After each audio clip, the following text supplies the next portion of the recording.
رسول اللہ صلی اللہ علیہ وآلہ وسلم نے فرمایا، میرے رب نے مجھے 9 باتوں کا حکم دیا ہے۔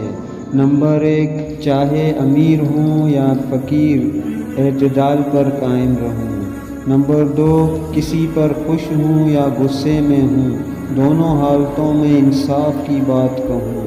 نمبر 3، جو مجھے محروم کرے میں اسے دوں۔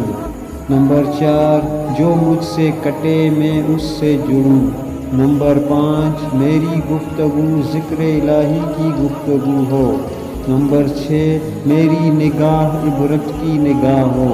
نمبر 7، میری خاموشی غور و فکر کے لیے ہو۔ نمبر 8، کھلے اور چھپے ہر حال میں اللہ سے ڈروں۔ نمبر 9، جو مجھ پر زیادتی کرے میں اسے معاف کروں۔ دوستو، ویڈیو کو مکمل دیکھنے کا شکریہ۔ ویڈیو لائک شیئر کرنے کے ساتھ چینل کو بھی سبسکرائب کر دیجیے تاکہ بہترین ویڈیوز کا نوٹیفیکیشن آپ کے پاس سب سے پہلے پہنچ سکے۔ شکریہ۔ اللہ حافظ۔